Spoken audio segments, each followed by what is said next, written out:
will just receive and then they will eat. I went to Gurudwara yesterday. আমাদের একটা কার্টিসি meeting ছিল এবং সাথে বিশেষ করে দিল্লির ওপরে সারা ভারতবর্ষে অপোজিশন পলিটিক্যাল পার্টির ওপরে যে एट्रोसिटीज चलছে जो एट्रोसिटीज चल रहा है हर ऑपोजिशन पॉलिटिकल पार्टी स्टेट को ईमानदारी से जनता को चुने हुए लोगों को काम करने नहीं देता है।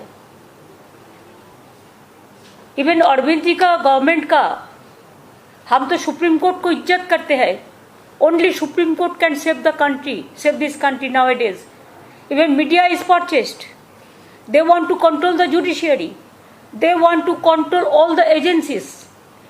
इसी के लिए हम लोगों ने आपस में बैठे बातचीत किए और जो सुप्रीम कोर्ट वर्डिक्ट देने का बाद भी जो ऑर्डिनेंस लेके आया सेंट्रल गवर्नमेंट दिल्ली गवर्नमेंट का खिलाफ में, हमारा पार्टी के लिए मैं सब पार्टी को अपील करेंगे कि अगर हर पार्टी हम एक साथ में अपोजिशन हो सकता है, दिस इज द मौका है, तो एक बहुत बड़ा मैसेज जाएगा देश के लिए कि हम बीजेपी को राज्यसभा में हरा सकते हैं, तो ऑर्डिनेंस भी जा सकता है।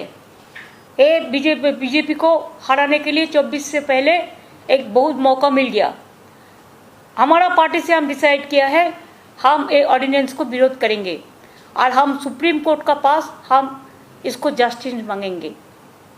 अभी हम अरविंद जी को दे रहा है माइक, अरविंद जी बोलेंगे, इसके बाद मान जी भी है। इसका बाद अगर आपका लोगों का कोई क्वेश्चन है तो जरूर हम लोग कोशिश करेंगे। सबसे पहले मैं दीदी को बहुत बहुत शुक्रिया अदा करना चाहता हूँ। इतना वार्मली हम लोगों को वेलकम किया, इतना प्यार, हमेशा दीदी का प्यार मिलता रहता है हम लोगों को। हमारी बड़ी बहन की तरह हैं दीदी। आज कलकत्ता मेरा इसलिए आना हुआ क्योंकि आप सब लोग जानते हैं जब हमारी 2015 में सरकार बनी थी पहली बार दिल्ली में, जैसे ही हमारी सरकार बनी इन लोगों ने नोटिफिकेशन, केंद्र सरकार ने नोटिफिकेशन पास करके, एक नोटिफिकेशन, सिंपल नोटिफिकेशन पास करके दिल्ली की चुनी हुई सरकार की सारी पावर्स छीन ली कि हम किसी ऑफिसर की ट्रांसफ़र पोस्टिंग नहीं कर सकते, अगर कोई ऑफिसर गलत काम करे तो हम उसकी डिसिप्लिनरी प्रोसीडिंग नहीं कर सकते, ये सारी पावर हमसे छीन ली। 8 साल तक दिल्ली के लोगों ने संघर्ष किया, हम सुप्रीम कोर्ट गए। 8 साल के संघर्ष के बाद सुप्रीम कोर्ट ने हमारे पक्ष में ऑर्डर किया, दिल्ली की जनता जीत गई। लेकिन जैसे ही ऑर्डर आया सुप्रीम कोर्ट का, 1 हफ्ते के बाद इन्होंने ऑर्डिनेंस लाके जो सुप्रीम कोर्ट का ऑर्डर था उसको उन्होंने पलट दिया। और उस दिन पलटा जिस दिन सुप्रीम कोर्ट वेकेशन पे जा रहा था। इसका मतलब इनके दिल में काला था, इन्हें पता था कि अगर सुप्रीम कोर्ट होता तो अगले दिन उसके ऊपर स्टे लग जाता, तो इनका ऑर्डिनेंस गलत है।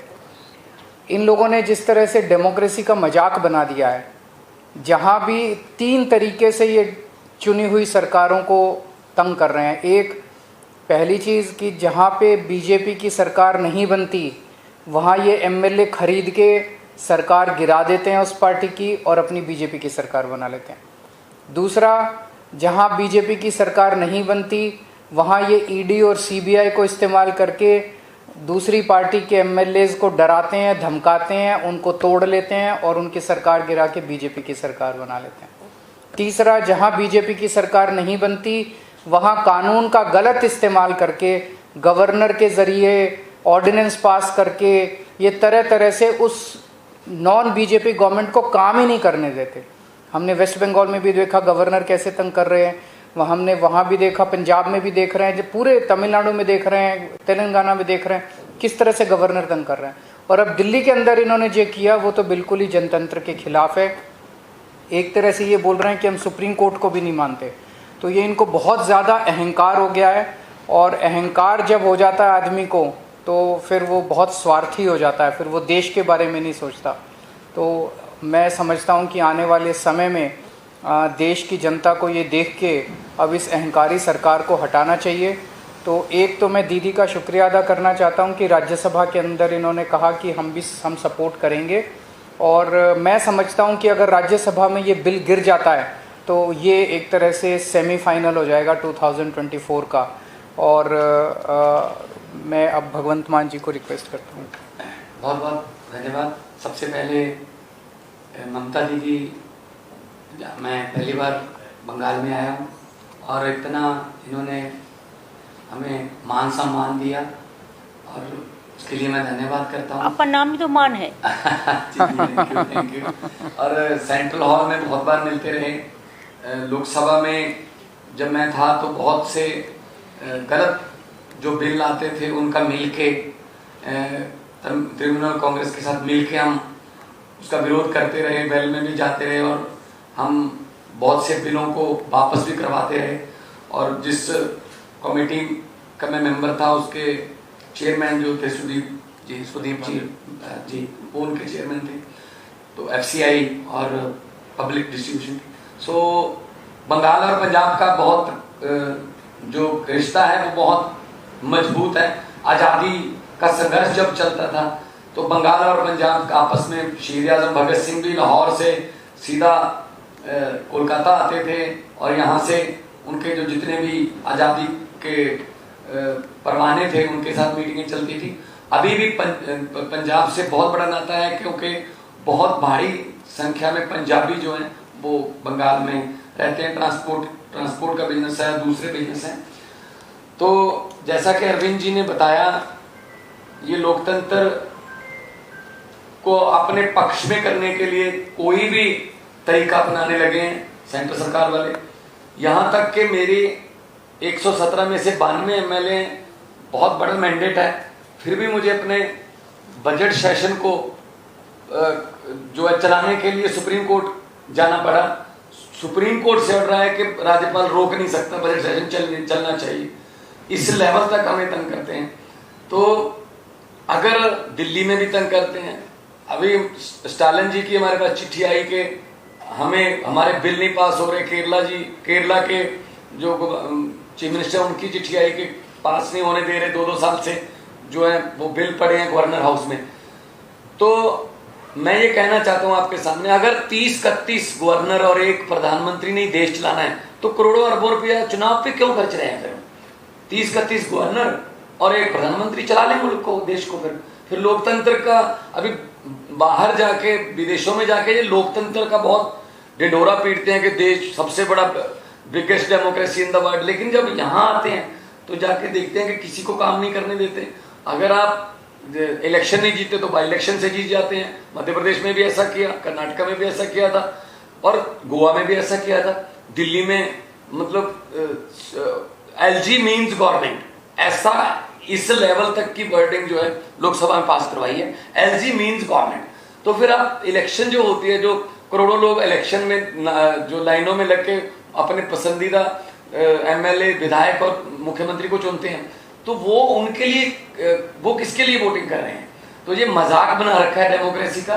तो ममता दीदी का बहुत धन्यवाद इसलिए भी कि इन्होंने बहुत लड़ाई लड़ी है, बहुत बड़ी बड़ी लड़ाइयाँ लड़ी हैं और जीती हैं, सफलतापूर्वक लड़ाइयाँ लड़ी हैं इन्होंने। चाहे वो इलेक्शन हो, चाहे वो CBI की रेड्स का मामला हो, चाहे ED का मामला हो। तो हम लोग इकट्ठे होकर देश को बचाने का सवाल पैदा हो गया, लोकतंत्र को बचाने का सवाल पैदा हो गया। तो पार्टियां आपस में बहुत से पॉलिटिकल या विचारक मतभेद होंगे, लेकिन अगर देश रहेगा तो हम पार्टियां रहेंगे ना। अगर 24 में ये संविधान बदलने की कोशिश कर रहे हैं, हर रोज ही कोशिश करते हैं संविधान बदलने की, तो देश के संविधान को खतरा पैदा कर दिया इन लोगों ने। इतने सत्ता की भूख हो गई या इतना ये अहंकारी हो गए, जैसा अरविंद जी ने बताया। लेकिन हमारे पंजाबी में कहावत है कि हंकार दा सिर नीवा होता है, हंकार हमेशा हारता है और भगवान भी हंकारी बंदे की जो है वो हेल्प नहीं करता। हम लोग सच्चे लोग हैं, हम लोग देशभक्त लोग हैं, अपने अपने फील्ड को छोड़ के हम राजनीति में आए हुए हैं और हम चाहते हैं देश नंबर 1 बने दुनिया में। लेकिन वो तभी बनेगा जब सच्ची नीयत वाले लोग जो है वो आगे आएंगे। तो मैं आज जो ममता दीदी ने कहा है कि इस ऑडियंस का विरोध करेंगे, डट के विरोध करेंगे राज्यसभा में, उससे हमारा हौसला बढ़ा है और हम चाहते हैं कि जो सारे जहां से अच्छा हिंदुस्तान हमारा, वो वाला नारा जो है वो देखने में भी, ग्राउंड में भी देखने को मिले। बहुत धन्यवाद। Is there any question? চারটে পাঁচটার বেশি না, থান্ডার স্টর্ম হচ্ছে কিন্তু ওদের ফিরে যেতে হবে। হ্যাঁ, একটা প্রশ্ন আছে, আমি প্রশ্ন ইংরেজিতে করছি এখানে। Yes. You have already proposed one. না, you tell me first from which media? Didi, this is Safi from Deccan Herald newspaper. Deccan Okay, Herald. okay. Okay. You have already proposed 1:1 fight against the BJP, and interactions have started between opposition parties. How long can it take for a coalition to take place? और अरविंद जी, आपके लिए मेरा एक सवाल है कि आप अभी ट्वीट कर सुबह आप निकले हैं कि ये लड़ाई केवल दिल्ली वालों की लड़ाई नहीं है, इसमें सबके साथ की अपेक्षा करता हूं। आज से देश भर में निकल रहा हूं, तो इस अपेक्षा में क्या कांग्रेस शामिल है? और मनीष जी का जो दुर्व्यवहार का मामला है, उसमें दिल्ली पुलिस ने क्लैरिफाई कर दिया है कि ये दुष्प्रचार है। धन्यवाद। पहले मैं अपने क्वेश्चंस का जवाब दे देता हूं कि जैसा अभी एग्जांपल्स दिए, दिल्ली में इन्होंने ऑर्डिनेंस लाके सुप्रीम कोर्ट के जजमेंट को पलट दिया। सुप्रीम कोर्ट ने 8 साल की लड़ाई के बाद दिल्ली के लोगों को न्याय दिया था। 8 साल की लड़ाई के बाद दिल्ली के लोगों को उनका हक मिला था, और 1 हफ्ते के 8 साल की लड़ाई के बाद इन्होंने 8 दिन के अंदर उसको ऑर्डिनेंस लाके पलट दिया, दिल्ली के लोगों को फिर से सड़क पे ला दिया। और ये केवल दिल्ली की लड़ाई इसलिए नहीं है क्योंकि वेस्ट बंगाल के गवर्नर भी वैसे ही करते हैं। पंजाब के गवर्नर अभी जो मान साहब ने बताया, आपको जान के आश्चर्य होगा, इस बार बजट सेशन बुलाने के लिए पंजाब के गवर्नर ने मना कर दिया कि बजट सेशन नहीं होगा। ऐसा हो सकता है जनतंत्र में? सुप्रीम कोर्ट जाना पड़ा पंजाब गवर्नमेंट को बजट सेशन बुलाने के लिए। तमिलनाडु के मुख्यमंत्री का मेरे पास लेटर आया, उन्होंने लिखा कि ढेर सारे बिल गवर्नर कई महीनों से लेके बैठे हैं। तेलंगाना के चीफ मिनिस्टर ने सुप्रीम कोर्ट में केस किया कि उनके 22 बिल गवर्नर लेके बैठे हैं। केरला के चीफ गवर्नमेंट जो है सुप्रीम कोर्ट में गई हुई कि उनके वाइस चांसलर अपॉइंट नहीं। सारी गवर्नमेंट्स के अंदर वो तंग कर रहे हैं। कितनी सारी ऐसी गवर्नमेंट्स हैं जिनको उन्होंने गिरा दिया, या तो खरीद के और या उन्होंने डरा के सीबीआई ईडी भेज के। ये लड़ाई केवल मेरी लड़ाई नहीं है, ये लड़ाई 140 करोड़ लोगों की लड़ाई है। ये इनके अहंकार के खिलाफ है। ये इतना अहंकार हो गया इन लोगों को, इतना अहंकार हो गया इन लोगों को कि अगर बीजेपी को वोट नहीं दोगे तो आपकी सरकार नहीं चलने देंगे, आपकी सरकार गिरा देंगे, आपके एमएलए तोड़ देंगे। ऐसे तो देश नहीं चल सकता। दूसरा आपका क्वेश्चन मनीष जी के बारे में, आपने देखा होगा वीडियो, किस तरह से आज मनीष जी को गले से पकड़ के कोर्ट रूम में घसीट के ले गए ये लोग। Is this the way you treat the deputy chief minister, education minister? ऐसे तो ट्रीट नहीं करते। तो उनकी क्लैरिफिकेशन जो मर्जी हो, क्लैरिफिकेशन तो उन्होंने कहा नहीं हमने कुछ नहीं किया, पर वीडियो आप देखिए। This is not the way to treat a deputy chief minister and he is not an accused, he is not a convict. अभी तो उनके ऊपर आरोप है, आरोप साबित नहीं हुए हैं। ऐसा जो मनीष जी का बारे में जो बोला है अरविंद जी, वो दिन हमारा घर में भी वो पुलिस उसका घर में, अभिषेक का घर में नोटिस देने के लिए वो नहीं था, वो बांकुड़ा में था। तो 2:30 बजे जाके बोला अभी नोटिस दे दो, नहीं तो कल दिखा दूंगा, कल नहीं आएगा तो। ऐसा बात किया। What they thinks that we are the bonded labours? What they thinks that we are their servant? Ego का एक लिमिट होता है, जो भी मर्जी कर सकता है। हम लोगों को तो ये अभी चिंता है कि कब कॉन्स्टिट्यूशन ना बदल दे, देश का नाम ना बदल दे, देश का नाम भी उसका पार्टी का नाम पे कर देगा, वो लोगों को नाम पे कर देगा। ऐसा नहीं चल सकता है।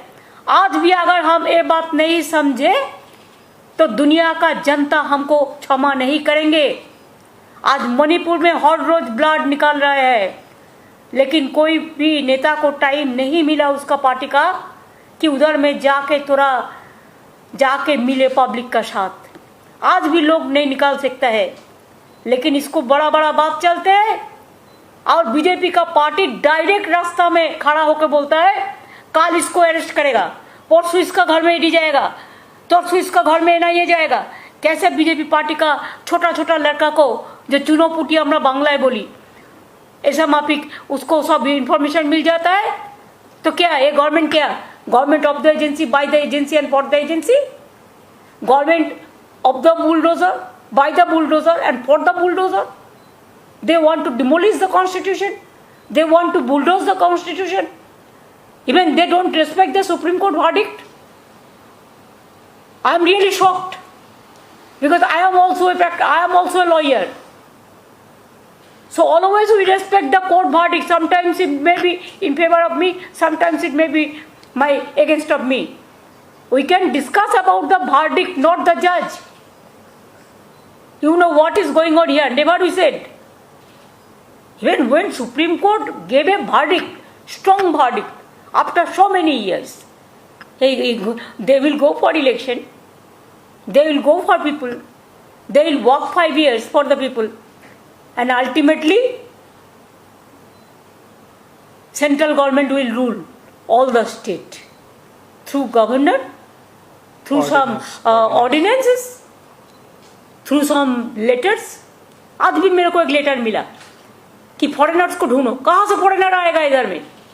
जो वीसा है, जिसको है पासपोर्ट है, उसका पास तो गवर्नमेंट ऑफ इंडिया का इंफॉर्मेशन रहता है. ये एनआरसी करने का मतलब है कि चुनाव का पहले ये सब चालाकी में से काम करो, लेकिन इससे रोका नहीं जाएगा. हम हर पार्टी को विनती करने चाहूंगी कि अगर आपका एक साथ में काम करने का मन है, दिल है, दिमाग है, तो मेरे को हम्बल रिगार्ड्स होगा, मेरे को अपील होगा कि एक वोट भी बीजेपी को नहीं देके हर political party, even there are some BJP party members also, they are also not happy. I will request them also give vote to non-BJP party this against of ordinance. अगर ऐसा ही ordinance करेगा तो कोई राज्यों को कल तोड़ देगा, परसों तोड़ देगा. मेजोरिटी रहने से भी ऐसा नहीं कर सकता है. There are some systems. ये तो खतरनाक बन गया देश के लिए, धमाका मचा दिया. 2000 का नोट तो क्या था, 2016 में तो एक दफे किया. तब तो हम लोगों ने कहा था कि जनता को 2000 नहीं चाहिए, 1000 का रुपया में काम हो जाएगा, 500 में, 100 में, 200 में. तब तो बात नहीं सुना. अभी ऐसा क्या हो गया कि बाहर जाने का पहले तुरंत इसको करना पड़ा. LIC को 3 लाख करोड़ रुपया का लॉस हो गया. इसको तो काउंट हो जाता है एक साथ में. क्या ऐसा धमाका है? तो इसी के लिए देश का हर आदमी दुखी है. किसान लोग भी दुखी है, मजदूर भी दुखी है, नौजवान भी दुखी है. सब झूठा बोलता है. हम 1 लाख लोगों को, 10 लाख लोगों को नौकरी देगा. आज पर्यंत तो किसी को दिया? एक ट्रेन बनाया, 10 डिपार्टमेंट उठा दिया, बजट उठा दिया. उसमें भी अब देखा कि इंजन कहाँ का है और कैसे बनाया है और कैसे तोड़ गया है और क्या सिचुएशन है पब्लिक का. एक लोकल स्टेशन में एक टिकट का भाव ऐसे ही 10 रुपया से 30 रुपीज बना दिया. जैसे हमको पास कटवा पैसेंजर्स एसोसिएशन से लेटर आया. तो देश में जो चलता है दिखाने के लिए कुछ करते हैं, लेकिन ये गवर्नमेंट हो गया डबल इंजन वाला. जो गवर्नमेंट बोलता है एक ट्रैवल इंजन और टेरेबल इंजन बन गया. तो अगर एट्रोसस टेरेबल कुछ चलेगा तो इसको हम लोग का हिम्मत है इसको लड़ने के लिए. जो भी करना है आप कर लो. हम लोग डिसीजन लिया है, हम बीजेपी का खिलाफ में हम लड़ेंगे, हम एक कट्टर रहेंगे. हमारा कुछ नहीं चाहिए, किसी से कुछ नहीं चाहिए, खाली जनता को सेव करना चाहिए, सेफ्टी सिक्योरिटी रक्षा करना चाहिए, देश को रक्षा करना चाहिए. I am totally 100% with Arvind ji Mann. I am totally 100% with Telangana बोलो, पंजाब बोलो, तमिलनाडु बोलो, आप केरला बोलो, आप आंध्र प्रदेश बोलो, आप चेन्नई बोलो, आप उड़ीसा बोलो, आप बिहार बोलो, आप झारखंड बोलो. हर जगह में हम लोग एक साथ में आए और एक साथ में हमको और भी जुटाना है. आप लोग को मदद भी मैं चाहती हूँ. मीडिया को तो बोल देता है ये बात कहना, ये बात नहीं कहना. मीडिया को भी थोड़ा इम्पार्शियलिटी देना चाहिए. मीडिया को मालिक लोग डरते हैं, ये लोग डराता है. आज तो 6 महीना का बात है भाई. और अगर कोई अचानक कुछ हो जाए, मिराकल कुछ हो जाए, तो उसको पहले भी जा सकता है. Who can say? Today I am alive, tomorrow I may not be. तो इसी के लिए ये देश में ये लोग नहीं चलेगा. इलेक्शन भी होना है तो 6 महीना बाकी है, इतना ज़्यादा नहीं है. अभी उसी के लिए एजेंसी को डांट के भेजता है, ये करो वो करो वो करो। अरे सुप्रीम कोर्ट जब वर्डिक्ट दिया, you should have accept the verdict of the supreme court. क्या है, दिल्ली का चपरासी को आप क्यों ट्रांसफर करेगा? दिल्ली को एम्प्लॉयज को दिल्ली गवर्नमेंट का अंडर में है, आपका अंडर में नहीं है। आपका अंडर में तो डिफेंस है, उधर में हेडक्वार्टर, आपका उधर में होम मिनिस्ट्री है, आपका उधर में बीएसएफ है, आपका उधर में सीआईएसएफ है, आपका अंडर में सीबीआई है, आपका अंडर में ईडी है, आपका अंडर में एनआईए है, क्या नहीं है, पुलिस है, सब कुछ है आपका अंडर में। तो ये लोग चुनाव में जाएगा, लड़ेगा और इसको सब पावर आप तोड़ देंगे, ये बात नहीं चल सकता है। लोकतंत्र रहेगा तो हमारा देश बचेगा, लोकतंत्र नहीं रहेगा तो हमारा देश नहीं बचेगा। इसी के लिए जितना जल्दी ये बीजेपी पार्टी को हटाना हम लोग को सबका काम है, और ये काम पे हम लोग एक साथ में चलेंगे। Thank you. Thank you.